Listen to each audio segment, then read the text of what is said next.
వందనాలు చెల్లిస్తున్నాను. అ అదేవిధంగా ఇండియా థియలాజికల్ సెమినరీ మరి జోషి గారికి కూడా నా యొక్క ప్రత్యేక వందనాలు. ఈరోజు నేను ఓబద్య తీసుకోవడానికి గల కారణం ఏంటంటే, ఒకసారి నేను ఓబద్య ఆహావా మినిస్ట్రీస్‌లో టీచ్ చేసినప్పుడు, నేను ఆ యొక్క ప్రాంతాలకు వెళ్ళానండి యాక్చువల్‌గా. ఇజ్రాయెల్ టూర్ వెళ్ళినప్పుడు, జోర్డన్ ఆ ప్రాంతాలకు వెళ్ళినప్పుడు, దాని గురించి కొన్ని ఫోటోస్ చూపించి చాలా చక్కగా ఎక్స్‌ప్రెస్ చేసినప్పుడు, జోషి గారు వెంటనే అది నోట్స్ అది పంపించిన తర్వాత ఒకసారి తీసుకోమన్నారనమాట. తర్వాత నేను మలేషియాలో సెమినరీ థియాలజీ మలేషియాలో నేను మాస్టర్ ఆఫ్ డివినిటీ చేస్తున్నాను. దాంట్లో కూడా ఓబద్య గురించి ప్రత్యేకమైన అసైన్‌మెంట్ రాశాను. తర్వాత ఎవరికైనా వీలైతే నేను షేర్ చేయగలనండి. అసైన్‌మెంట్స్ షేర్ జనరల్‌గా. కానీ నేను చాలా కొంచెం డీప్‌గా స్టడీ చేయడానికి దేవుడు అవకాశం ఇచ్చాడు. సో, అందులోని కొన్ని విషయాలు నేను ఈరోజు చెప్పాలనుకుంటున్నాను. మొట్టమొదటిగా జోషి గారు మొదట్లో చెప్పి నాకు 2 క్లాసులు తీసుకోమని చెప్పారు. కానీ తర్వాతేమో ఒక క్లాస్ అన్నారు. తర్వాతేమో హాఫ్ అన్ అవర్ తీసుకోమన్నారు. తర్వాత నేను ఎహెచ్‌కేఎల్ 35 చెప్తా అన్నారు. హాఫ్ అన్ అవర్ అంటే చాలా కష్టం. అంటే సరే ఎలా నువ్వు తీసుకో, నేను కంటిన్యూ చేస్తా అన్నారు. కాబట్టి ఉపధ్యాయ గ్రంథం గురించి మనం ఈరోజు కొన్ని విషయాలు నేర్చుకుందాం. ఉపధ్యాయ గ్రంథం అనగానే చాలా మందికి తెలుసు.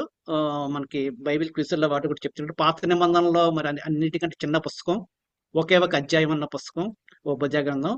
మరి ఇటువంటి ఉపధ్యాయులు బైబిల్లో చాలా మంది ఉన్నారు. నేనంటే చాలా విషయాలు చెప్పాను కానీ చాలా వరకు కట్ చేశాను. అంటే చాలా స్లైడ్స్ ఎక్కువగా స్పిరిచువల్ ఇంపార్టెన్స్ ఉన్న విషయాలు నేను ఎక్కువగా చెప్పాలనుకుంటున్నాను. తర్వాత కొంత జాగ్రఫికల్ ఇన్ఫర్మేషన్ కూడా ఇస్తాను. దానివల్ల ఏంటంటే మనకి కొంచెం చాలా క్లియర్‌గా మనకు అర్థమవుతుంది.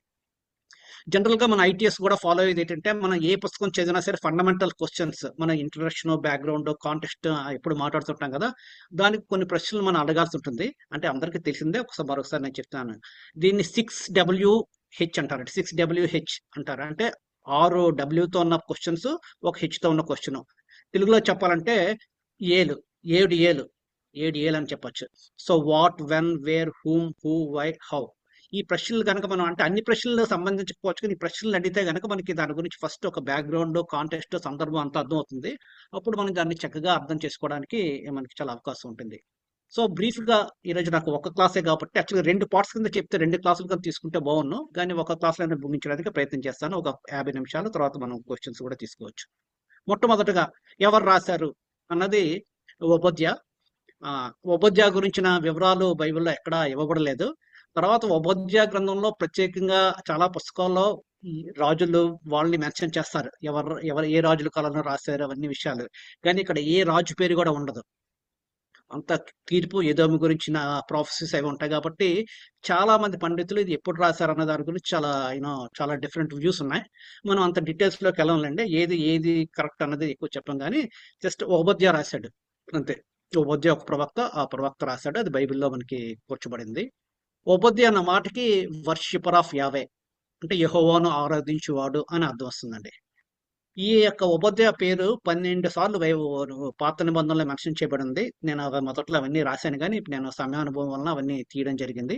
తర్వాత మీకు అవసరమైన తర్వాత నేను మీకు అందజేస్తాను. ఎవరి గురించి రాశాడు? ఎవరికి రాశాడు అసలు ఈ ఉపధ్యాయ? మోస్ట్‌లీ ఎదోమైట్స్ అంటే ఎదోమీయుల గురించి ప్రవచించాడండి మొదట. తర్వాత జెంటైల్ నేషన్స్, ఇజ్రాయెల్ గురించి కూడా. చాలా సార్లు ఎదోము గురించి ప్రవచించినప్పుడు జనరల్‌గా మనం ఏ విధంగా అర్థం చేసుకోవాలంటే అది అన్య దేశాలకు కూడా ప్రవచించినట్టుగా మనం అర్థం చేసుకోవచ్చు. ఎందుకు రాశాడు ఈ ఉపధ్యాయ గ్రంథం అని ప్రశ్నిస్తే అది ఉపధ్యాయ గ్రంథంలో కూడా మనకుంటుంది. దేవుడు తన జడ్జిమెంట్‌ని అంటే తన జడ్జిమెంట్ గురించి ఎదోము వాళ్ళు చేసిన దుష్క్రియలు బట్టి దేవుడు చేసిన తీర్పుని ఈ యొక్క మన గ్రంథంలో మనం చక్కగా చూడడానికి అవకాశం ఉంటుంది. ఎప్పుడు రాశారు అన్న దాని గురించి నేను చెప్పాను కదండి. మనకు చాలా మందికి మనకు తెలియదు. కానీ చాలా మంది 3 అభిప్రాయాలు ఉన్నాయండి. ఒకటేంటంటే క్రీస్తు పూర్వం 848 నుంచి 840 మధ్యలో రాశాడు. ఆ సమయంలో యెహోరాము ఆ టైంలో కూడా ఎదోమీయులకి, ఇజ్రాయెల్‌కి ఎప్పుడు యుద్ధాలు జరుగుతుండేవి. అప్పుడు కొంతమంది ఎదోమీయుల్ని ఈ విధంగా చంపడం అవన్నీ జరుగుతాయి కాబట్టి ఆ విధంగా ఆ టైంలో మాకేం తెలుస్తుంది అట. సారీ అండి. నేను మ్యూట్ చేశాను. సరే. రెండవ అభిప్రాయం ఏంటంటే క్రీస్తు పూర్వం 730 నుంచి 715 కింగ్ అదే ఆహాజు రాజు టైంలో రాశారంటారు. చాలా మంది ఇప్పుడు లిబరల్ బైబిల్ స్కాలర్స్ ఏంటంటారంటే క్రీస్తు పూర్వం 585 BC soon after Babylonian destruction ఆ టైంలో ఈ పుస్తకం రాయడం జరిగిందంట. చాలా మంది 1, 3 జాన్ మెకార్థర్ వాళ్ళైతే 848 తర్వాత నెవర్ థర్స్టీ అనే వెబ్సైట్ వాళ్ళు కూడా ఆ మినిస్ట్రీస్ కూడా 848 840 బీసీ అంటారు. చాలా మంది 588 బీసీ అంటారు. అది ఎప్పుడు రాసినప్పటికీ దీంట్లో ఉన్న మెసేజ్ మటుకు చాలా సూపర్ మెసేజ్ అండి, చాలా ఎక్సలెంట్ మెసేజ్. మనం అందరూ అనుకుంటాం కానీ ఎవరికో ఏదో మీలకి రాశాడు ప్రవచనం అన్న కానీ మనం కూడా చాలా అప్లై చేసుకున్న విషయాలు మనకు చాలా ఉన్నాయి, చాలా విషయాలు నేర్చుకోవచ్చు. ఎక్కడ అంటే మనకి మరి ఎదోము ఇస్రాయేల్ ఆ ప్రాంతంలో ఈ యొక్క ప్రవచించడం జరిగింది. సో అంటే మీకు అర్థం అవ్వడం గురించి ఈరోజు యాక్చువల్గా జోషి గారు పెట్టిన ఇరాన్ గురించి నేను మెసేజ్ నేను స్టార్టింగ్ 2 minutes విన్నాను, ఇంకా పూర్తిగా వెళ్ళలేదు. అందులో మ్యాప్ కూడా చూపించారు. ఎందుకు ఈ మ్యాప్ చూపిస్తున్నానంటే అంటే వాళ్ళ యొక్క ఇంపార్టెన్స్ అండి. ఇప్పుడు ఇది మీరు మిడిల్ ఈస్ట్ కనుక మ్యాప్ మీరు చూసినట్లయితే ఇక్కడ మీకు చూసారా ఇజ్రాయెల్ అన్నది ఎంత చిన్న ప్లేస్ చూడండి. ఇది ఇరాక్, ఇరాన్ నుంచి ఇప్పుడు మిసైల్స్ వేస్తున్నారు కదా యుద్ధంలో. ఇది Iraq, Saudi Arabia, Egypt. So Israel చుట్టూ ఎన్ని అరబ్ కంట్రీస్ ఉన్నాయో చూడండి. జోర్డాన్, సిరియా, లెబనాన్, ఇవన్నీ. ఇజ్రాయెల్ చాలా చిన్నదండి. ఇజ్రాయెల్ ఏరియా 20,000 స్క్వేర్ కిలోమీటర్స్, అంటే ఒక 3 జిల్లాలు కలుపుకున్నంత చిన్నది. అది కూడా మరి అందులో చాలా భాగం సముద్ర డెడ్ సీ కూడా ఉంటుంది. ఇక్కడ చిన్నది కనిపిస్తుంది, అది మీకు గాజా. ఇప్పుడు యుద్ధం జరుగుతుంది అక్కడే. సో ఇదండి మిడిల్ ఈస్ట్. ఎందుకు చెప్తున్నానంటే మీరు కింద సూడాను, ఈజిప్ట్ అంతా చూడండి. దానికి ఈ యొక్క కాంటెక్స్ట్, జోగ్రఫీ మీకు అర్థమైతే చాలా విషయాలు చాలా క్లియర్గా అర్థమవుతాయి.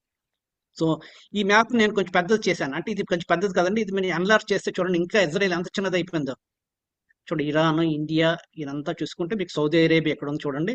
ఇది రెడ్ సీ, ఇక్కడ ఇజ్రాయెల్ ఇక్కడ క్రాస్ చేశారు, అవన్నీ మీకు చూపిస్తాను తర్వాత.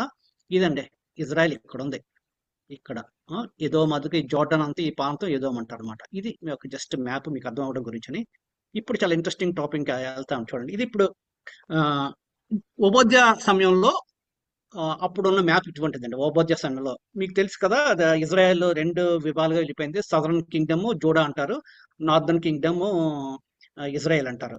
సో మొత్తం ఇజ్రాయెల్ 2 parts గా విభజింపబడింది. సో దీని కిందన ఎదోమ్ ఉంది.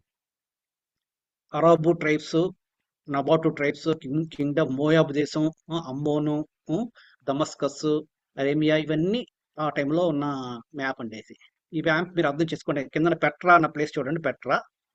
ఈ కిందది మీరు అర్థం అవుతుంది ఎందుకు నేను ఎందుకు చూపిస్తాను అన్నది మీకు కొంచెం మిగిలిన మ్యాప్స్ చూస్తే మీకు అర్థం అవుతుంది. ఇప్పుడు చూడండి బ్యాక్గ్రౌండ్, అసలు ఏం జరిగింది, అసలు ఏంటి అన్నది. ఎదోమైట్స్ ఆర్ ద డిజైన్స్ ఆఫ్ యాసావ్. యాసావు పేరే ఏదోమ్ అని పేరు కూడా ఉంటుంది. ఈ యాసావు వంశస్థుల్లో వాళ్ళ జనరేషన్ వాళ్ళందరినీ ఎదోమీయులు అని అన్నమాట. ఇజ్రాయలైట్స్ మనందరికీ తెలుసు, మరి యాకోబు వంశస్థులందరూ ఇజ్రాయలైట్స్. వీళ్ళిద్దరి మధ్య ఎన్మిటి ఇప్పటి నుంచి, ఎప్పుడైతే రెబ్కా కడుపులో ఉన్నారో అప్పటి నుంచి ఎన్మిటి ఉందని మనకు బైబిల్ చాలా ఖచ్చితంగా తెలుసు. సో ఆదికాండం 25, 21, 26 వచనాలు చూసినట్లయితే ఒకసారి చూడండి దాని బ్యాక్గ్రౌండ్. తర్వాత మీ తర్వాత మీకు నోట్స్ పంపిస్తానండి, నోట్ చేసుకున్న అవసరం లేదు, తర్వాత మీరు వాటిని చదవండి, చాలా ఇంట్రెస్టింగ్ గా ఉంటాయి ఇక్కడ. కానీ ద్వితీయోపదేశకాండం 23 అధ్యాయం 7వ వచనంలో ఏం చెప్తుంటే, ఎదోమీయులు మీ సహోదరులు గనక వారిని ద్వేషింపకూడదు. ఐగుప్తు దేశంలో నీవు పరదేశం ఉంటే గనక ఐగుప్తీయులను ద్వేషింపకూడదు. దేవుడు అసలు ఇప్పుడు పాత నిబంధనలో, కొత్త నిబంధనలో ఇప్పుడు ద్వేషించకూడదు, ప్రేమించాలన్నదే టాపిక్. కానీ ఇప్పుడు ఇజ్రాయెల్ గొడవలు చూస్తుంటే అసలు ఎవరు ప్రేమించుకోవట్లేదు. ఇప్పుడు దాని మన బ్యాక్గ్రౌండ్ ఫస్ట్ మూలాలకు వెళ్ళిపోతే ఆదికాండం 25, 21, 26 వచనాలు ఇక్కడ మీకు స్క్రీన్ మీద ఉందండి. మీరు అంటే ఇంగ్లీష్ వాళ్ళు ఇంగ్లీష్ బైబిల్ ఫాలో అవ్వండి. Genesis chapter 25 verses 21 to 36 and verse 30. ఇక్కడ మీదంతా నేను చదవనండి. రెబ్కా గురించి ఇక్కడ 23వ వచనం. అప్పుడు యెహోవా రెబ్కాతో ఇట్లనెను, 2 జనములు నీ గర్భములో కలవు, 2 జనపదములు కడుపులో నుండి ప్రత్యేకంగా వచ్చును. ఒక జనపదం కంటే ఒక జనపదం బలిష్టమే ఉండును, పెద్దవాడు చిన్నవానికి దాసుడగును అనెను. చూసారా, గనుక అతనికి ఏసావు అని పేరు పెట్టిరి యాకోబు. తర్వాత 30 వచ్చిన స్టోరీ మన అందరికి తెలుసు కదా. కంటిన్యూషన్ లో ఏమంటాడంటే, అప్పుడు ఏసావు, నేను అలసి ఉన్నాను, ఆ ఎర్రగా ఉన్న దానిలో కొంచెం దయచేసి నాకు పెట్టుమని అడిగాను, అందుచేత అతని పేరు ఎదోము అనబడిన. సో అది ఎదోము అంటే ఎవరో కాదండి, ఏసావు. సో వీళ్ళిద్దరి మధ్య ఎన్విటి ముందు నుంచే అది ఆ విధంగా ముందు నుంచే ప్రారంభమైంది. సో అది దాని యొక్క బ్యాక్గ్రౌండ్ అండి. ఇప్పుడు నెక్స్ట్ చాలా ఇంపార్టెంట్ అయిన విషయం అండి, సంఖ్యాకాండము 20 అధ్యాయం 14 నుంచి 21 వచనాలు. ఈ యొక్క వాక్య భాగాన్ని మీరు కొంచెం జాగ్రత్తగా నేను వినాలని కోరుకుంటాను. నేను చదువుతున్నాను చూడండి. మోషే కాదేశు నుండి ఎదోము రాజునందుకు దూతలను పంపి, నీ సహోదరుడు ఇజ్రాయెల్ అడుగునదేమనగా, మాకు వచ్చిన కష్టం యావత్తును నీకు తెలిసినది. మా పితరులు ఐగుప్తునికి వెళ్ళిరి, మేము చాలా దినముల ఐగుప్తులో నివసించి ఐగుప్తీయులు మమ్మను మా పితరులను శ్రమ పెట్టిరే. మేము యెహోవాకు మొరపెట్టగా ఆయన మొరను విని దూతను పంపి ఐగుప్తు నుండి ఇదంతా స్టోరీ అంతా మనకు తెలిసిందే. ఇప్పుడు వాళ్ళు అరణ్య మార్గం గుండా అంటే కానాను దేశానికి వెళ్ళినప్పుడు ఏదోము దగ్గరికి వస్తారండి. కాదేశ్ బర్నియా, తర్వాత మీకు మ్యాప్ చూపిస్తాను. కాదేశ్ బర్నియా దగ్గరికి వచ్చి ఏదోము నుంచి క్రాస్ చేస్తే ఇజ్రాయెల్‌కు 100 కిలోమీటర్‌లో ఇజ్రాయెల్ వెళ్ళిపోవచ్చు మాట. అప్పుడు మోషే రాజుకు దూతలను పంపి 17వ వచనం జాగ్రత్తగా వినండి. మమ్మును నీ దేశమును దాటిపోనిమ్ము, పొలములో బడి అయినను ద్రాక్ష తోటలో బడి అయినను వెళ్ళము, బావుల నీళ్లు త్రాగము, రాజమార్గమును నడిచిపోయేదము, మీ పొలిమేరలను దాటు వరకు కుడివైపునకు గాని ఎడం వైపునకు గాని తిరగకుండా పోయేదమని చెప్పించాను. ఎదోమీలు నీవు నా దేశంలో వెంటనే ఎదోమీలు అంటారు, నో నో నో నేను వెళ్ళడానికి వీల్లేదు, అసలు మీరు మా దేశంలో అడుగు పెట్టడానికి వీల్లేదు, మర్చిపోండి, మీరు ఎవరో మాకు తెలియదు అన్నట్టుగా వాళ్ళని చాలా బాధ పెట్టి, నేను ఖడ్గముతో నీకు ఎదురుగా వచ్చేది సుమి అని అతను చెప్పాడు. అయినప్పటికీ మరోసారి ఇశ్రాయేల్ మేము రాజమార్గంలో వెళ్తాం, నేనును నా పశువును నీ నీళ్లు త్రాగిన వాటికి వెళ్ళ ఇచ్చుకుంటాం, మరేమీ లేదు, కాలినడకనే దాటిపోతాం, అసలు మీ రోడ్డు పక్కన దాటి వెళ్ళాం, మీ పొలాల్లో కానీ అసలు ఏం ముట్టుకోము, జాగ్రత్తగా మాకు 100 కిలోమీటర్లు అంత కొంత దూరం ఉంది, మమ్మల్ని అందులోంచి వెళ్ళిపోయినామంటే మా దేశానికి మేము వెళ్ళిపోతాం అని బతిమలాడుకొని రాజు దూతలను పంపితే, అంతటా ఎదోము బహుజనులతో మహాబలంతో బయలుదేరి వారికి ఎదురుగా వచ్చాను. ఎదోము ఇశ్రాయేల్ తన పొరుగులను దాటిపోవడానికి సెలవు వేయలేదు కనుక ఇశ్రాయేల్ అతని ఎదురు నుండి తొలగిపోయిరి. చూసారండి, సొంత సహోదరుణ్ణి తన దారిలోంచి వెళ్తే చాలా షార్ట్ కట్ అనమాట, షార్ట్ కట్ లోంచి వెళ్తే వాళ్ళు తొందరగా వెళ్ళిపోతారు, కానీ అక్కడ వెళ్ళనివ్వలేదు. ఇప్పుడు మ్యాప్ చూస్తే చూడండి, అర్థమవుతుంది. స్టీవెన్ రడ్ అని చాలా మంది ఈ టైంలో ఈ యొక్క అరణ్య మార్గం 40 సంవత్సరాలు ఎక్కడెక్కడ తిరిగారని కొంతమంది ఎక్స్ప్లోరర్స్ ఆ ప్రాంతంలోంచి నడిచి వెళ్ళారంటండి. నడిచి వెళ్ళి ఇటువంటి పుస్తకాలు నా దగ్గర ఉన్నాయి. వాళ్ళంతా అంటే రూట్ అంతా అసలు ఎలాగా జరిగింది, ఎందుకు అంత కాలం పట్టింది, ఎన్ని రోజులు పడుతుంది, అదంతా స్టడీ చేసి ఒక పుస్తకం కూడా రాశారు. ఈ పుస్తకం ప్రకారం తర్వాత నేను కొన్ని వేరే పుస్తకాలు కూడా రిఫర్ చేశాను. చూసాడు, కాదేశ్ బర్నియా, ఇది అండి కాదేశ్ బర్నియా. ఓకే, ఈ రూట్ ఇక్కడ నుంచి బయలుదేరారు, ఎల్లో రూట్, ఇదంతా రూటు. వాళ్ళు బాగానే ఎర్ర సముద్రం ఇక్కడ దాటారంటారు అనమాట, ఎర్ర సముద్రం ఇక్కడ దాటారంటారు. తర్వాత ఒక 2 సంవత్సరాలు ఇక్కడికి వచ్చేస్తారు. ఫస్ట్ ఎర్ర సముద్రం వెళ్ళడానికి 25 రోజులు పట్టిందంటండి. 25 రోజుల తర్వాత ఎర్ర సముద్రం దాటుతారు. తర్వాత దేవుడు అరణ్య మార్గంలో ఒక తిప్పిస్తాడు. కాదేశ్ బర్నియా ఈ ప్రాంతంలో 38 సంవత్సరాలు తిరుగుతారు. ఓకే, ఇప్పుడు నెక్స్ట్ ఇదండి, కొంచెం మీకు క్లియర్గా అర్థం అవడానికి చూడండి. ఇక్కడ నుంచి బయలుదేరారండి ఇజ్రాయెల్, ఈ విధంగా ఈ వైట్ రోడ్ లోంచి ఇలా వచ్చారు. సుక్కోత్ అనే ప్రాంతం, తర్వాత ఇలా ఈతాం అనే ప్రాంతం, ఇక్కడ ఎర్ర సముద్రం క్రాస్ చేశారు.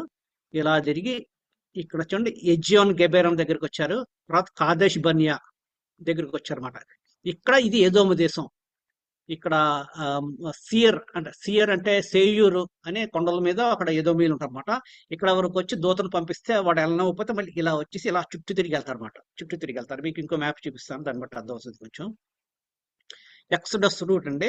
యాక్చువల్గా ఇక్కడ నుంచి మీరు ఈ ఎల్లో రూట్ చూస్తే సముద్ర మార్గం వెళ్ళిపోతే చాలా దగ్గర అండి. యాక్చువల్గా ఇక్కడ నుంచి ఈజిప్ట్ నుంచి ఇజ్రాయెల్కి వెళ్ళాలంటే ఆ రోజుల్లో ఒక 800 కిలోమీటర్లు అంతేనటండి దూరం. అంటే విశాఖపట్నం నుంచి హైదరాబాద్ అంత దూరం. కానీ దేవుడు అలా వెళ్ళనివ్వలేదు. కానీ ఈ విధంగా మొత్తం ఈ రోడ్డు అంతా, అంటే దేవుడు మనకు తెలుసు కదా, దేవుడి ప్రణాళిక ప్రకారం ఇదంతా దేవుడు వాళ్ళకి పాఠాలు నేర్పించడానికి ఇదంతా తిప్పుతూ ఉంటాడు అనమాట. సో ఇదండి ఈ మ్యాప్. ఇప్పుడు కొంచెం జాగ్రత్తగా చూడండి. ఇక్కడ నుంచి రెడ్ లైన్ ఎలా బయలుదేరారంటే సేమ్ సుక్కోతు, ఇది వేరే బైబిల్ అండి, bible.ca. అంటే నేను మ్యాప్స్ కంపేర్ చేశాను అనమాట. అంటే మనం కంపేర్ చేయాలి కదా, ఒకటే తీసుకోకూడదు కదా, వాళ్ళది వీళ్ళది కూడా చాలా వరకు మ్యాచ్ అయింది. సో ఈ రెడ్ లైన్ నుంచి వెళ్తారంతా డీటెయిల్స్ అన్ని నేను చదవనండి, చెప్పను, మనకి సమయం లేదు. తర్వాత నేను మీకు గ్రూప్ లో నోట్స్ పెడతాను కాబట్టి మీరు స్టడీ చేయొచ్చు. ఈ రెడ్ ఇక్కడ ఎర్ర సముద్రం దాటారు, ఇక్కడ 250 మీటర్స్ విడుతుందంట. ఇక్కడ నుంచి ఇలా వెళ్ళి ఎజియాన్ గబెర్ దగ్గర వచ్చారు. ఇక్కడ మౌంట్ సియర్, తెలుగులో సేయూరు పర్వతం అంటారు, సేయూర్. ఇక్కడ నుంచి వాళ్ళ ఇక Petra, Kadesh Barnea, judges 1 to Deuteronomy 146, mount Hor, mount హారూము, ఇవన్నీ మనకు తెలిసిందే కదా. ఇదంతా ఎదోమీలు ఉండే ప్రాంతం అండి. ఇక్కడ వరకు వెళ్ళిన తర్వాత ఇక్కడ నుంచి ఇలా ఇది డెడ్ సీ, ఇలా వెళ్ళిపోతే ఇక ఇక్కడికి ఇజ్రాయెల్ అండి. ఇది అంటే ఇక్కడ నుంచి ఇక్కడికి, ఇక్కడ మీకు కింద డిస్టెన్స్ ఇచ్చారు చూడండి, అంటే కొంచెం లెక్కలు తెలిసిన వాళ్ళు 75 మైళ్ళు అండి ఇది. అంటే ఇక్కడ నుంచి ఈ ఇజ్రాయెల్కి వెళ్ళడానికి 75 మైళ్ళు, అంటే 100 కిలోమీటర్లు అంతే. ఇలా వెళ్ళలేదు, వీళ్ళు ఇలా తిరిగి చుట్టూ తిరిగి అలాగా చాలా బాధలు పడి వెళ్తారన్నమాట. అంటే ఎందుకు చెప్తున్నానంటే వాళ్ళకి శత్రుత్వం చూడండి, ఎంత శత్రుత్వం, ఎంత ద్వేషం ఇజ్రాయెల్ మీద ఉందో ఎదోమీయులకి. జస్ట్ ఒక 100 కిలోమీటర్లు వాళ్ళ మెయిన్ రోడ్ లోంచే మేము వెళ్తాము, ఏమి డిస్టర్బ్ చేయం, ఎవరిని ఏమన్నా జస్ట్ ఏమైనా నీళ్లు తాగినా సరే దానికి డబ్బులు పే చేస్తాం అన్నా సరే ఎదోమీయులు ఇజ్రాయెల్కి ఒప్పుకోలేదండి. ఇదండి సియర్ మౌంటైన్స్ అంటారు. ఇదే హెచ్కేఎల్లో సేయూరు అనగానే ఇప్పుడు మనం ఏమనుకోవాలంటే ఏదోమీల ప్రాంతం అన్నది అనుకోవాలి. ఇది డెజర్ట్ అరాబా, ఇది డెడ్ సీ, ఇది ఇజ్రాయెల్ అండి. అంత ఇది దీని యొక్క మ్యాప్ బ్యాక్గ్రౌండ్. ఇప్పుడు చూడండి, మనం మొదటి వచనానికి వెళ్ళిపోతాం. తర్వాత మొదటి వచ్చిన తర్వాత మనం మిగిలిన భాగంలోనికి వెళ్దాం. సో మీకు అర్థమైంది అనుకుంటున్నాను, జస్ట్ మ్యాప్. సో దీని యొక్క బ్యాక్గ్రౌండ్ అండి, అంటే ఎంత ద్వేషిస్తున్నారో ఎదోమీయులు ఇజ్రాయెల్ ఎంత ద్వేషించారో అన్నది మనం అర్థం చేసుకోవచ్చు.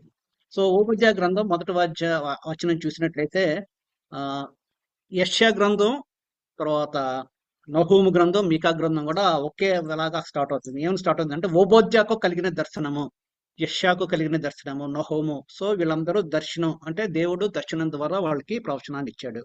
మొదటి వచనం చదువుతున్నాను. ఓబోద్యాకు కలిగిన దర్శనము, ఎదోమును గురించి ప్రభువుకు యెహోవా సెలవిచ్చినది. యెహోవా యొద్ద నుండి వచ్చిన సమాచారం మాకు వినబడెను.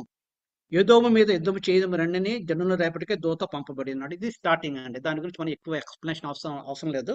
సో ఓబోద్యాకి దేవుడు దర్శనాన్ని ఇచ్చాడు, ప్రవచనాన్ని ఇచ్చాడు. ఇది ఎదోము మీదకి చెప్తున్నాడు, అది ఒక ఆ విధంగా రాశాడు. ఇప్పుడు చూడండి 3-4 వచనాలు.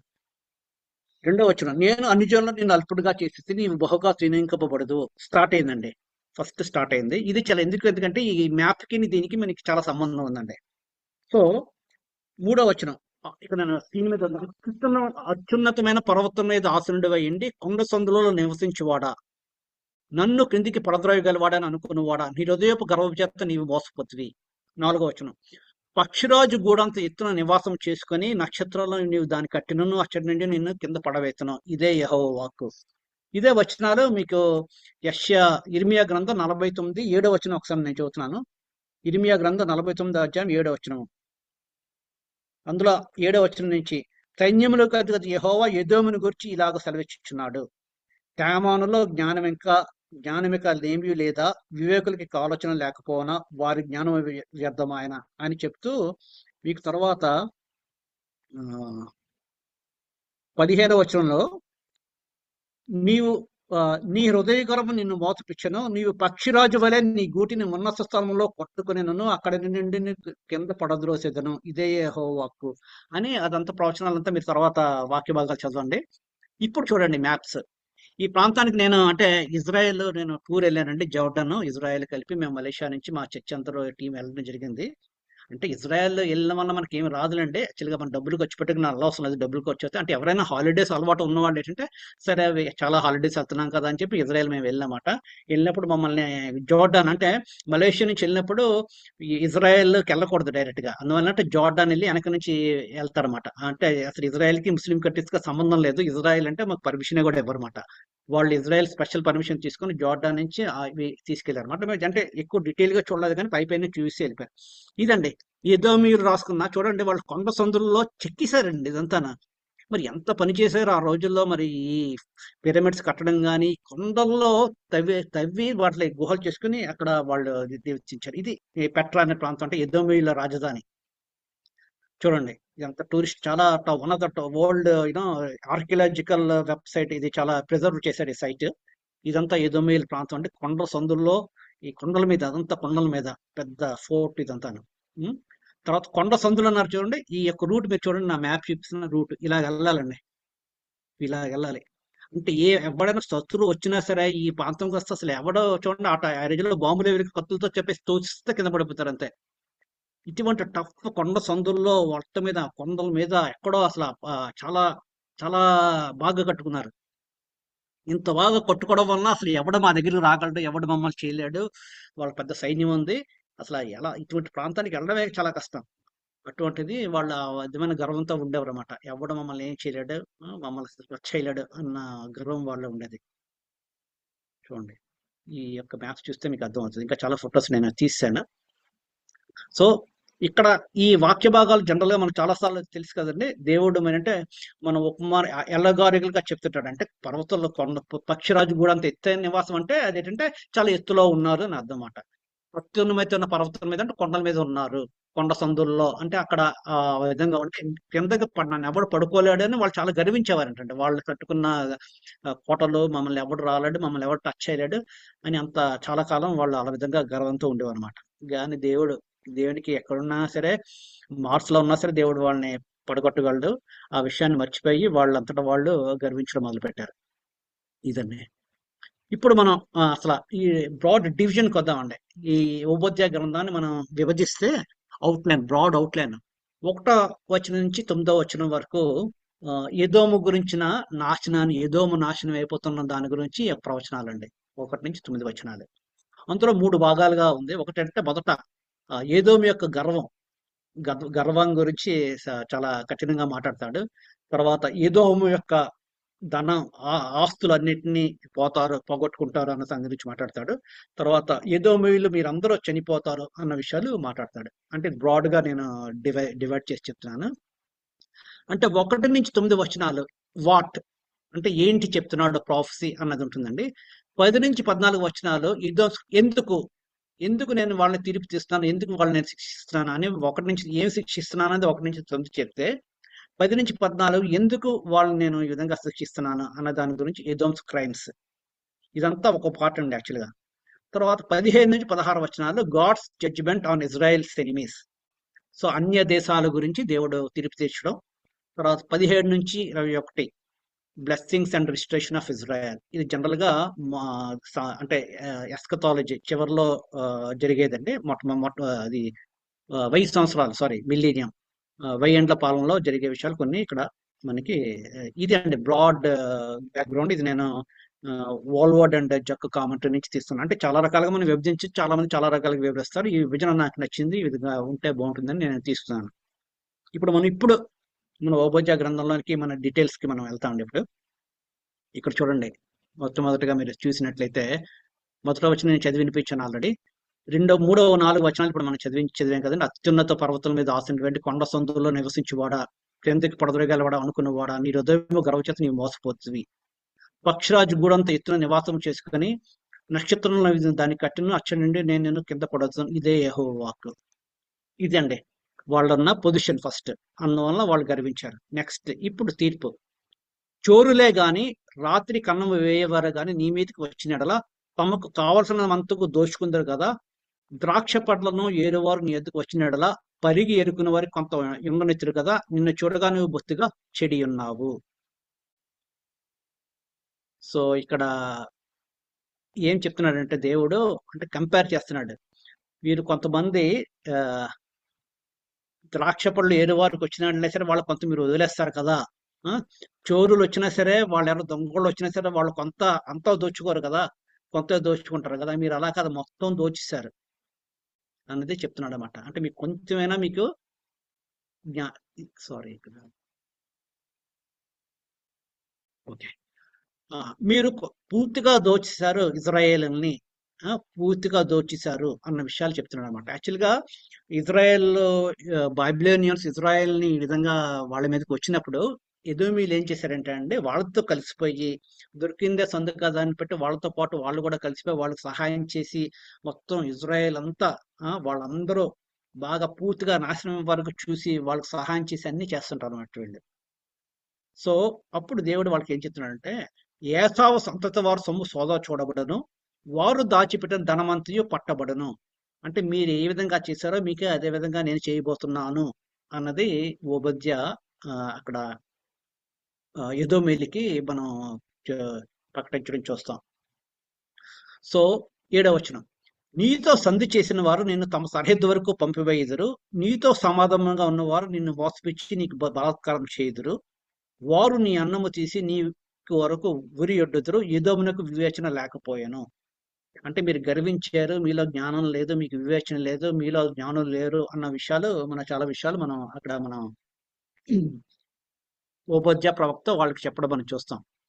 తర్వాత మళ్ళీ ఈ వాక్యభానికి వస్తామండి. తర్వాత నేను ఒకసారి చదివేస్తున్నాను. 8, ఆ దినమందు యాసవు పర్వతాల వివేచన లేకపోయినట్లు ఎదుములో నుండి జ్ఞానులను నాశనం చేస్తున్న ఇదే యెహోవా వాక్కు. తేమాను నీ బలాఢ్యులు విస్మయం పొందుతారు, అందువల్ల ఏసావు యొక్క పర్వత నివాసంలో సొత్తులే నిర్మూలన అవుతారు. ఇదండి తీర్పు. సో 4 నుంచి ఎస్పెషల్గా 5వ వచనం నుంచి 9వ వచనం వరకు ఇది తీర్పు. ఇదోము గురించి తీర్పు తీస్తాడు. ఏం తీర్పు అన్నది ఇది మనకి ఇంపార్టెంట్. ఇప్పుడు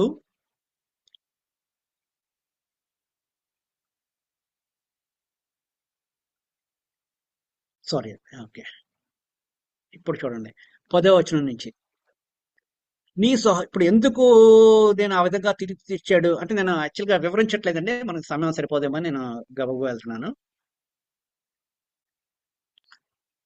10వ వచనం.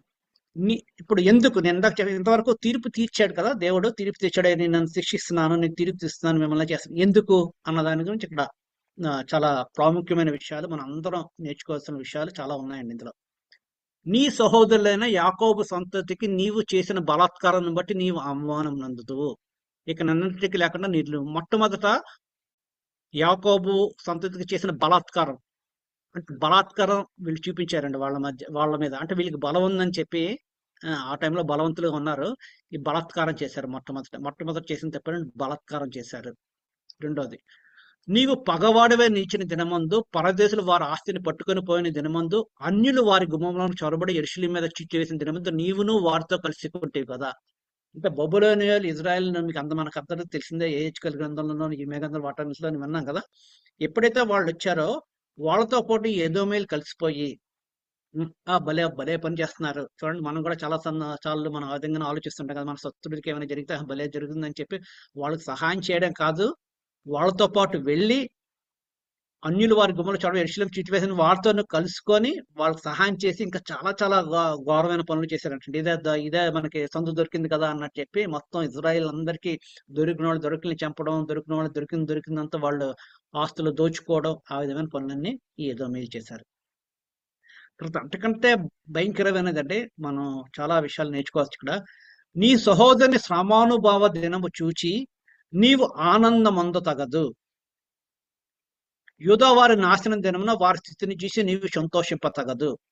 చూడండి, సహోదరుడు మన సొంత సహోదరుడు అంటే తమ్ముడు, అన్నయ్య, తమ్ముడు పిల్లలు, వాళ్ళ సంతానం, వాళ్ళు శ్రమ పడుతుంటే ఆనందిస్తున్నారంటండి. శ్రమ పడుతుంటే ఆనందిస్తున్నారు.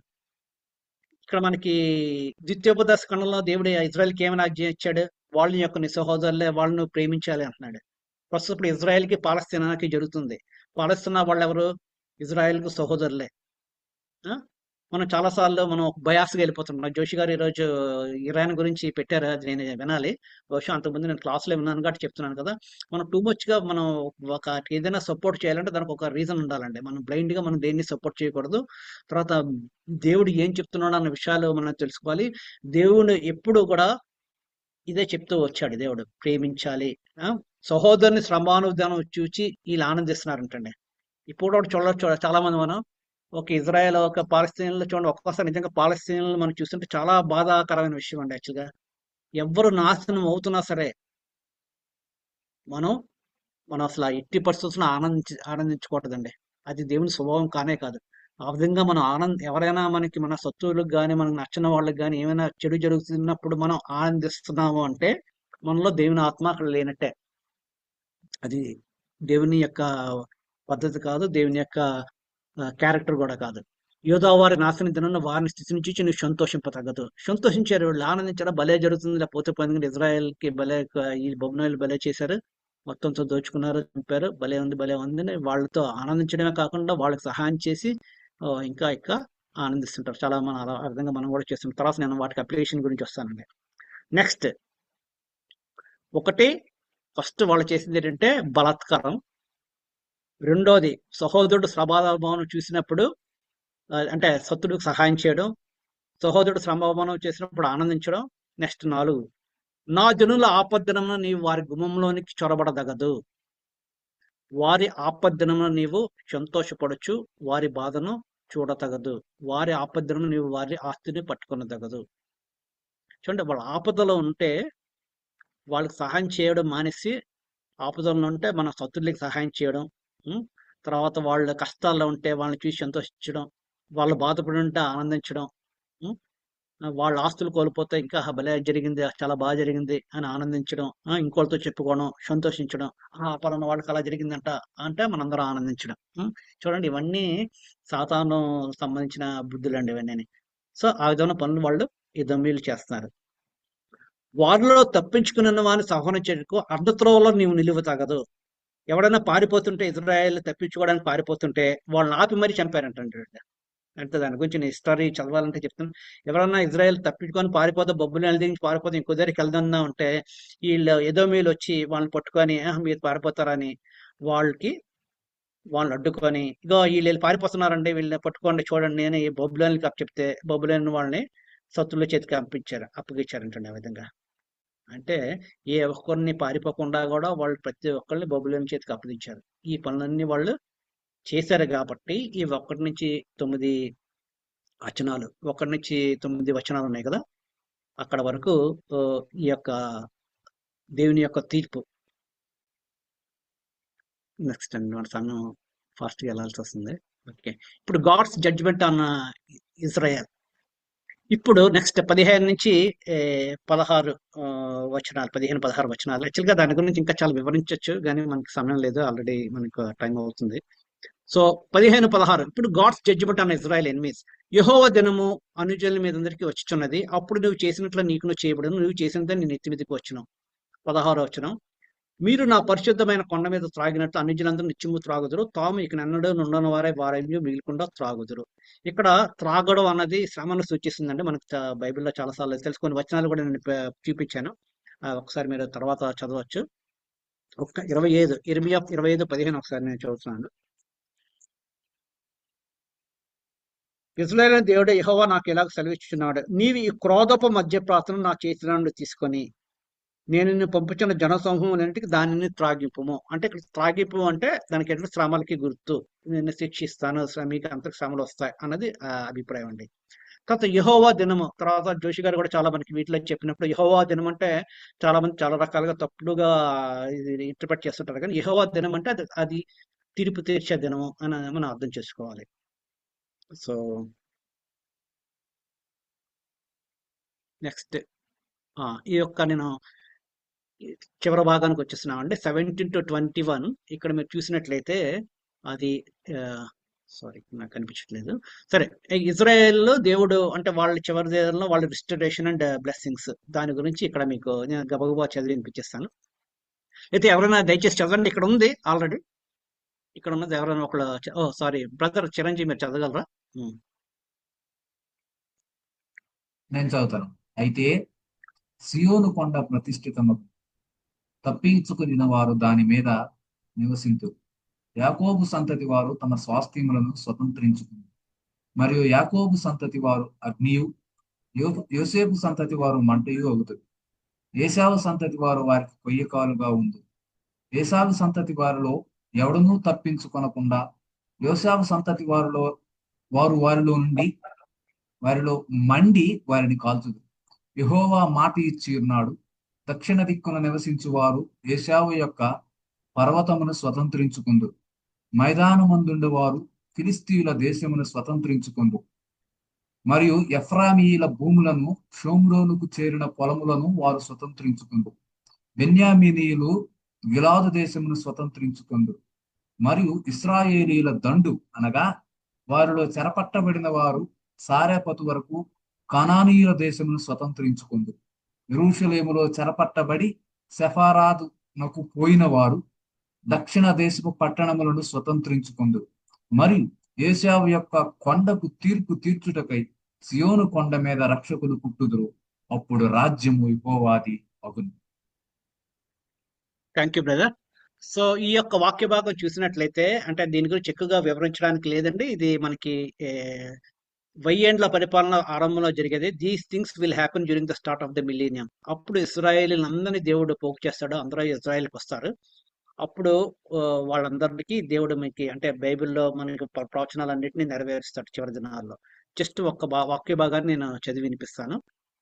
యెషయా గ్రంథం 11-14, లేదంటే ఆమోస్ ఇస్తాను. ఆమోస్ 9-11-12.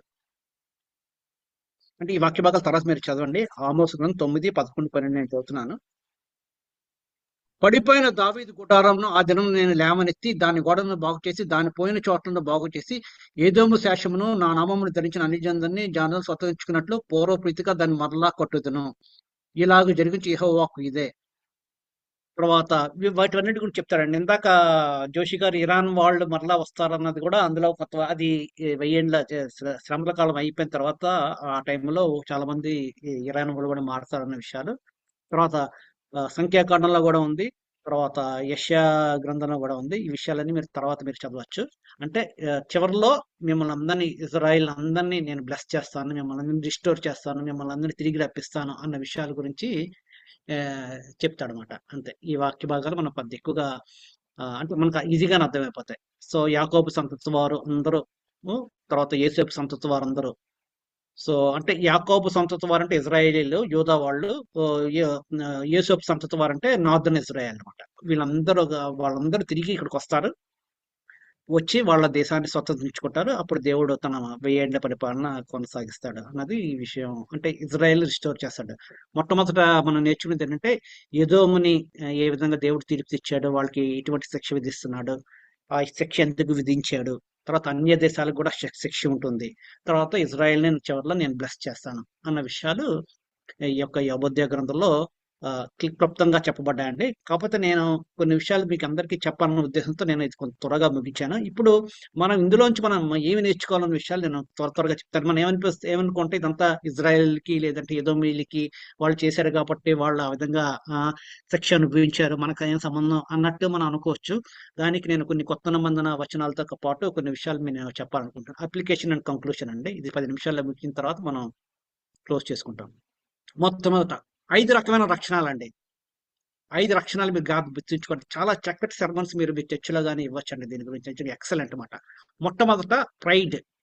ఉపధ్యాయం 1:3 నీ హృదయం గర్వము చేత నీవు మోసపోతువి. తెలుసు మనకి సామెతల గ్రంథం ఉండే, నాశనకు ముందు గర్వము నడుచును, పడుటకు ముందు అహంకారమైన మనసు నడుచును. ఓకే. సాధారణంగా మనం ఏమనుకుంటాం అంటే మనకేం గర్వం లేదనుకుంటామండి. చాలా మంది ఏమనుకుంటారంటే గర్వం అంటే డబ్బు ఉన్నవాళ్ళు, రిచ్ ఉన్నవాళ్ళు, డబ్బు ఉంది కాబట్టి గర్వం అని గర్వం అనుకుంటారు. గర్వం 2 రకాల గర్వం ఉంటుందండి. ఒకటి ఏంటంటే ఓకే నాకు అది ఉంది, నాకు దగ్గర ఆస్తి ఉంది, నాకు పొజిషన్ ఉంది, పవర్ ఉంది, అదొక గర్వం. కొంతమందికి ఆత్మీయ గర్వం ఉంటుంది. మేము చాలా అది చేయం, ఇది చేయండి, మేము చాలా మంచివాళ్ళు, మేము ఇలా కాదు, వాళ్ళ కాదు, వీళ్ళ కాదు, పరిస్థితి శంకర్ ప్రార్థన లాగా అలా కాదు, ఇవి చేసి సినిమా చూడడం లేదా డ్రింక్ చేయం అన్నట్టు. అదేమైనా నేను ఎంత గొప్పవాళ్ళు, మా అంత మంచివాళ్ళు, అది కూడా గర్వమే, ఆత్మీయ గర్వం. సో గర్వం అనేది ఫస్ట్ ఉండకూడదు. Next lack of understanding, wisdom. 1వ అధ్యాయం ఉపధ్యాయం 7వ వచనంలో ఎదోమునకు వివేచన లేకపోయినా ఎవడు జ్ఞానులు ఎవరు లేరు అని అంటారు కదా, అదే మనకి యాకోబు పత్రిక 3:17. అయితే పైనుండి వచ్చే జ్ఞానం మొట్టమొదటి పవిత్రమైనది. ఈ లోక జ్ఞానం మనకు వద్దండి. లోక జ్ఞానం వల్ల మనకి ఎందుకో పనికిరాదు. లోక జ్ఞానం వల్ల మనకి ఏమీ లాభం ఉండదు. కొంతకాలం ఏదో లాభం ఉండొచ్చు, టెంపరీగా లాభం ఉండొచ్చు, కానీ శాశ్వతంగా మనకు లాభం ఉండదు. తాత్కాలికంగా కొంత లాభం ఉంటుంది. సో పైనుండి వచ్చి జ్ఞానం అండి, అది ఉండాలి. అది మొట్టమొదటి పవిత్రమైనది, సమాధానకరమైనది, మృదువైనది, సులభంగా ఉన్నది, కనికరంతోనూ మంచి ఫలంతో నిండుకున్నది, పక్షపాతమైనను వేషధారణ లేనిదే ఉన్నది. సో ఇటువంటి జ్ఞానం మనలో చాలా మందికి కొదువ. ఎందుకంటే మనకు పక్షపాతం ఉంటుంది, కనికరం ఉండదు, వేషధారణ, ఇవన్నీ మనం కూడా వాళ్ళలాగే ఉన్నామండి యాక్చువల్గా చాలా మంది. నెక్స్ట్ 3వ పాయింట్ బలాత్కారము, ఫోర్స్ఫుల్. ఉపధ్య 1:10 నీ సహోదరులైన యాకోబు సంతతికి నీవు చేసిన బలాత్కారాన్ని బట్టి నీవు అవమానము నొందుదువు. బలాత్కారము ఇక్కడ మత్తయి సువార్తలో యేసు వారికి చెప్తే, నేను మీతో చెప్పిన దానికి దుష్టుని ఎదిరింపక నిన్ను కుడి చెంప కొట్టుకునే వానికి ఎడమ చెంప కూడా త్రిప్పుము. సో బలాత్కారం అనేది చేయకూడదు. మనం ఎవరైనా మనకి ఏమైనా అన్యాయం చేసి లేదంటే ఎవరికైనా మనం ఏమైనా కొడితే మనము తిరిగి వాళ్ళకి కొట్టకూడదు. బలాత్కారం అనేది చేయకూడదు. సపోజ్ నిన్ను కొట్టినవాడు బలహీనుడు అనుకోండి, నువ్వు బలవంతుడు అనుకోండి, లేదంటే హిందూ మతస్థులు ఎవరో వచ్చి నేను అన్నారు అనుకోండి, నీకు బలం ఉందని చెప్పి దడదడమని నాలుగు దాన్ని అలా కాదు. మనం అసలు చేయకూడదు. ఎట్టి పరిస్థితుల్లోనే మనం వాళ్ళని తిరిగి మనం వైలెన్స్ అన్నది మనం చేయకూడదు. నెక్స్ట్ చాలా మనం చెయ్యమనుకున్నాం కానీ ఇది చేస్తుంటామండి. స్టూడ్ ఎలోఫ్, పగవాడే నిలిచిండు దినమున. ఓకే. చాలా మంది ఏంటంటే వాళ్ళు ఇజ్రాయెల్ని వాళ్ళు చెబుతున్నప్పుడు లేదంటే వాళ్ళు బాధపడుతున్నప్పుడు హ్యాపీగా జస్ట్ వాళ్ళతో సహాయం చేశారు, లేదంటే పగవాడే నిలిచిండు. స్టూడ్ ఎలోఫ్ అంటే ఏం పట్టించుకోలేదు. సో మనం కూడా చూడండి, మన చర్చిలో కానివ్వండి, మన సొసైటీలో కానివ్వండి, మన ఫ్యామిలీస్లో కానివ్వండి, ఎవరికైనా ఒకటి అన్యాయం జరుగుతుంది తెలుసు కానీ మనం పట్టించుకున్నట్లుగా ఉంటామట. మనకి ఎందుకు ఓకే. మనకెందుకు మన జోలికి రాలేదు కదా! వాళ్ళకి పోతే వాళ్ళు బాధలో వాళ్ళు బాధ పడుతున్నా సరే ఏమి పట్టించుకోం. అసల పట్టించుకోం కాదు కదా! అబ్బా! పోన్లే అనుకుంటాం. సో, కాబట్టి మేలనేది చేయనెరుగు ఆలయన చేయవానికి పాపం కలుగునంటండి. ఈ విధంగా మనం చేస్తే వాళ్ళకి మేలు జరుగుతాది. యాకోబు రాసిన పత్రిక 4 అధ్యాయం 17 వచనం. నేను అది చదివించింది గానీ సేమ్ అదే ఉంది. అక్కడే నేను పెట్టాను. మేలు చేయనిది చెయ్యనెరిగి ఇలా చేస్తే మేలు జరుగుతది వాళ్ళకని తెలిసి మనం అలా చేయకపోతే పాపం కలుగుతదంటండి. చూడండి మనం అప్లై చేసుకుంటే ఎంత మనం ఈ విధంగా పాటిస్తున్నామా అన్నది మనం చూసుకుంటే. సో, ఏదో మేలు అంటే ఆహా! వాళ్ళు కూడా ఏదో అవతల వాళ్ళు ఏదో అన్యాయం చేస్తుంటే కామ్‌గా ఉండడం కాదు. మనం కూడా ఎవరికైనా అన్యాయం అవుతున్నప్పుడు, లేదంటే వాళ్ళ కష్టాల్లో ఉన్నప్పుడు, లేదంటే వాళ్ళకి మనకి ఇది ఈ విధంగా చేస్తే వాళ్ళకి మేలు జరుగుతాది అలా తెలిసి కూడా మనం మేలు చేయకపోతే అది పాపంతో సమానంగానే దేవుడు యాకోబు రాసిన పత్రిక 4 అధ్యాయం 17 వచనంలో చెప్తున్నాడు. నెక్స్ట్ ఫైనల్‌గా ఇదండి. చాలా మంది బిలీవర్స్ అన్న మనం కూడా ఈ అది అది మనం ఆనందిస్తుంటాం. Rejoicing in other troubles. మనం ఏమనుకున్నాం అంటే మన సహోదరుని అనగానే మనం ఏమనుకుంటాం మన చర్చిలో వాళ్ళు, మన ఫ్యామిలీ మెంబర్స్, మన సంఘ సభ్యులు అనుకుంటాం. ఇక్కడ ఎదోము, యాకోబు వాళ్ళ బద్ధ శత్రువులండి. వాళ్ళకి వీళ్ళకి పడదు. వాళ్ళని దేవుడు సహోదరులుగా చెప్తున్నాడు. అంటే మనం ఏం చేయాలంటే ఇక్కడ సహోదరులు అంటే అందరూ ఎవరైనా సరే శ్రమ పడుతున్నారంటే మనం ఆనందించకూడదు. హిందువులు ఆర్ఎస్ వాళ్ళు శ్రమ పడుతున్నారంటే మనం ఆనందించకూడదు.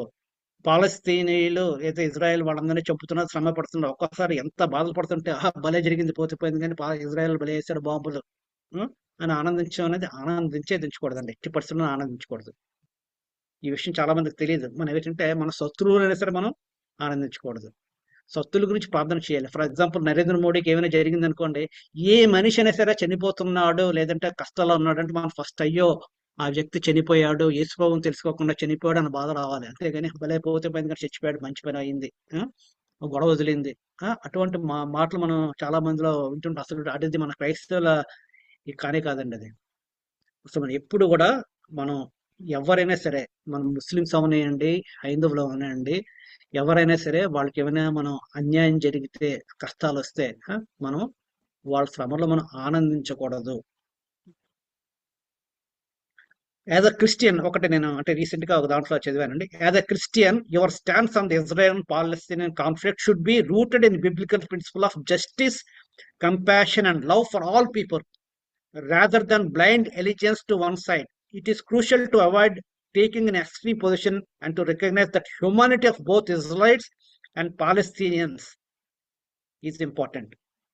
Biblical principle: God God's love for all. Bible emphasizes God's love for all people, regardless of their nationality, background, and calls for Christians to love their neighbors as themselves.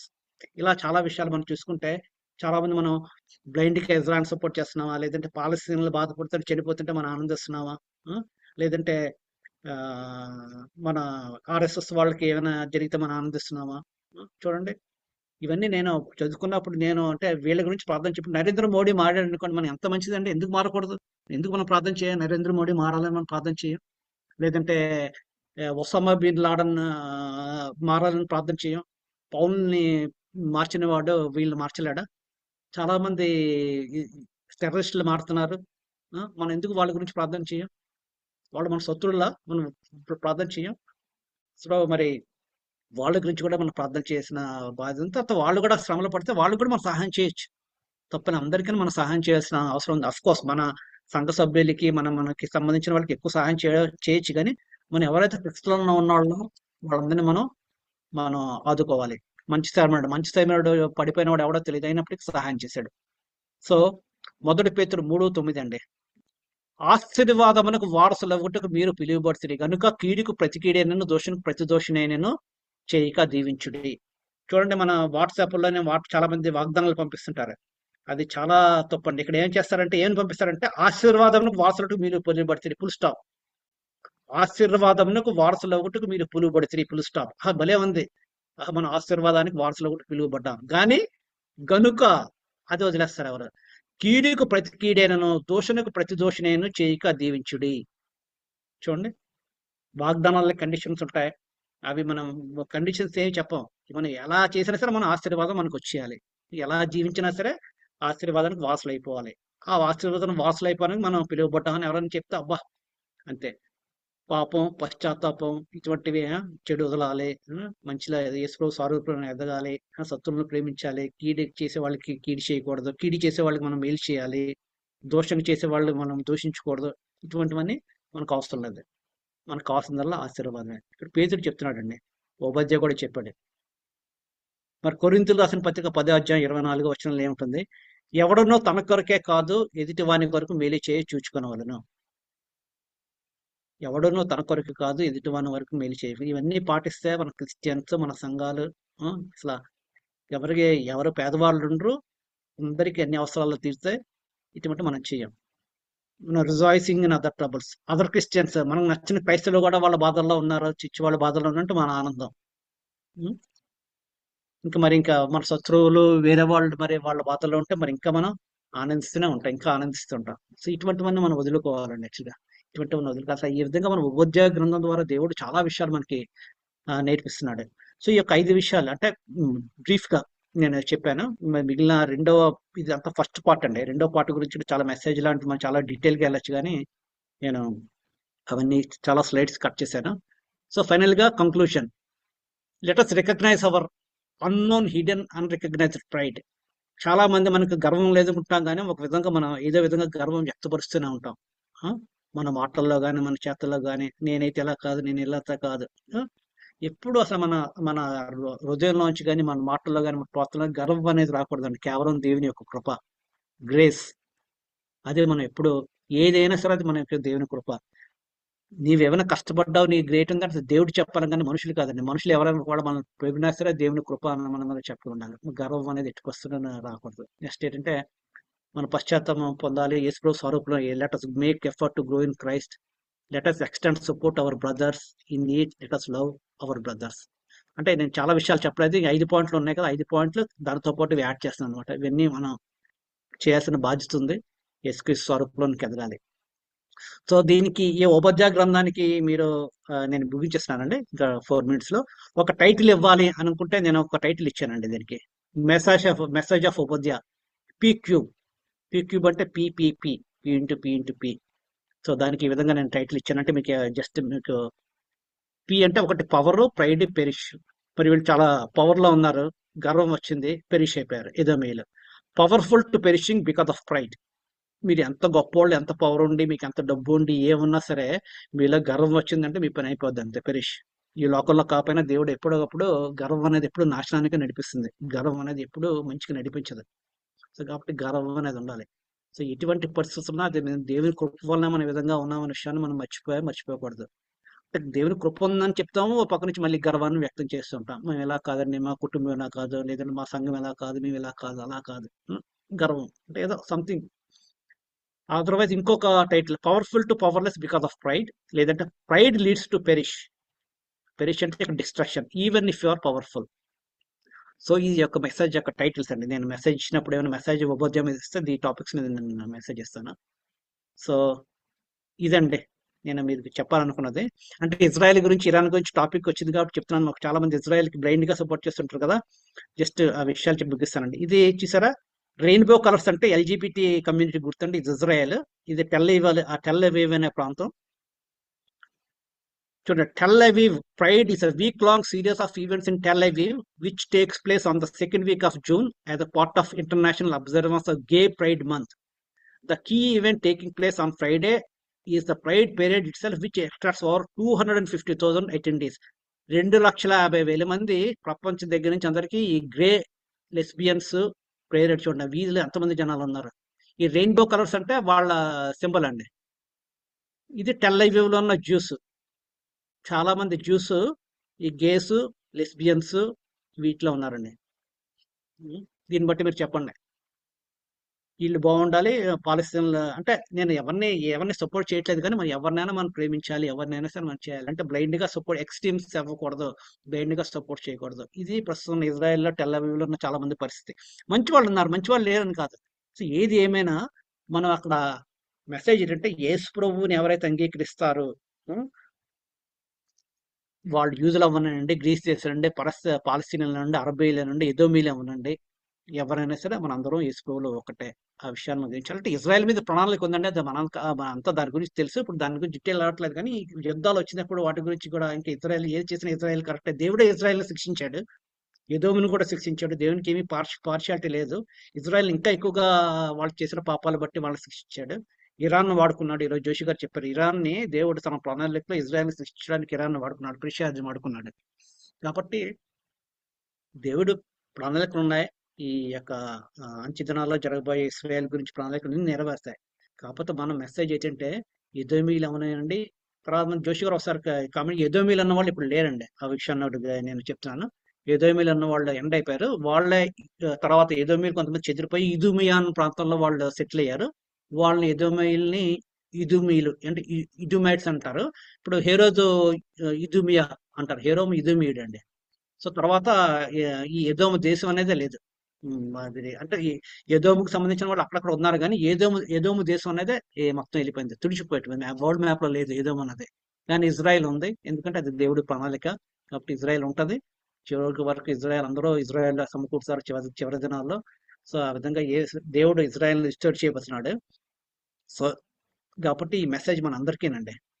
మనం ఎదోము ఉండకూడదు. మనం క్రైస్తవులుగా బిలీవర్గా అని చెప్పుకుంటున్నాం కానీ కొన్నిసార్లు ఎదురుమల వల్లే మనం బిహేవ్ చేస్తుంటాం.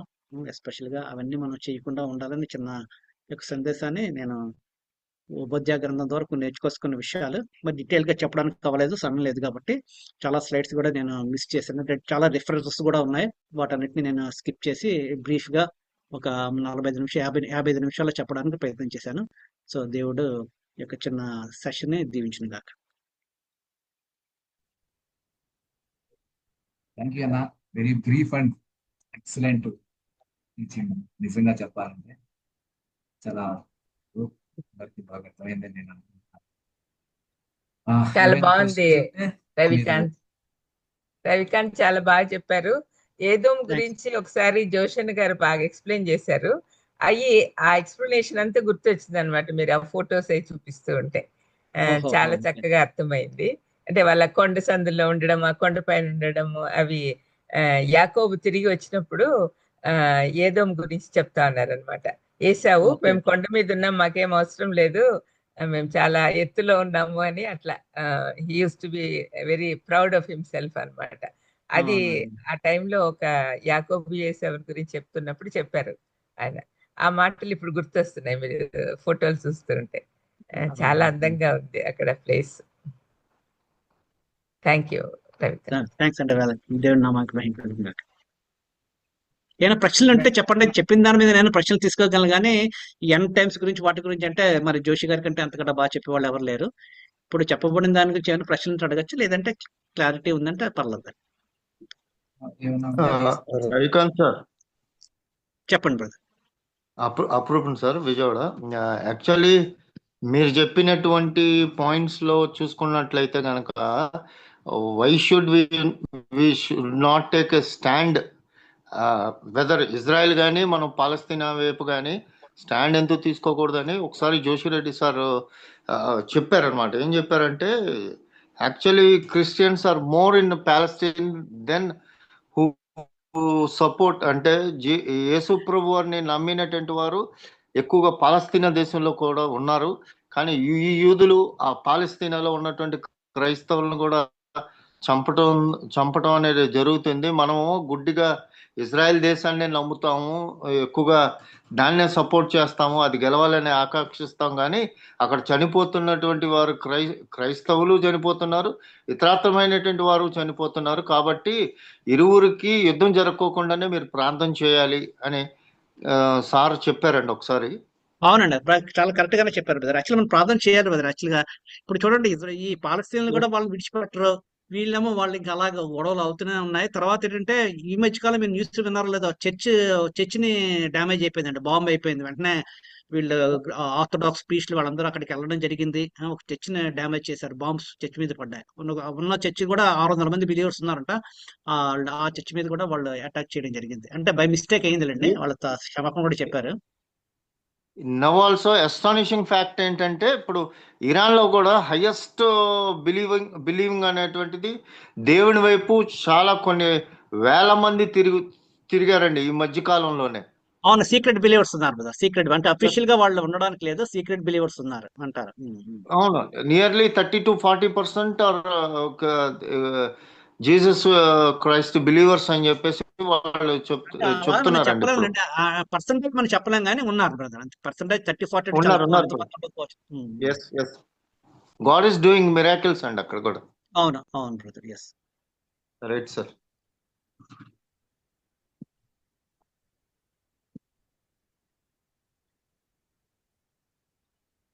యూజ్ చేసుకుందాం బ్రదర్ చిరంజీవి గారు. ఎవరి చిత్రం సేమ్ ప్రార్థన చేసి సేమ్ జెండర్ మ్యారేజెస్ కూడా ఇజ్రాయెల్లో చాలా అఫీషియల్ అయిపోతున్నాయి.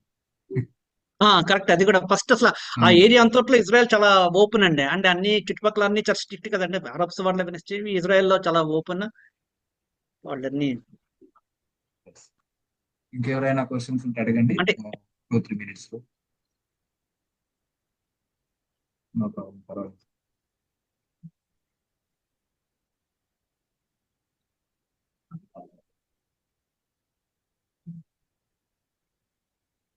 చాలా బాగా అర్థమైంది క్వశ్చన్స్. అర్థమైనట్టుంది, మరి అర్థం అవ్వలేదమ్మా, పూర్తిగా అర్థం అవ్వలేదమ్మా అసలు. చాలా బాగా ఎక్సలెంట్ అన్నా. సరే, చివరిగా జగన్మోహన్ గారు మీరు ప్రేయర్ చేసింది, అలాగే బెనడిక్షన్ కూడా ఇవ్వండి, మనం చేసుకుందాం.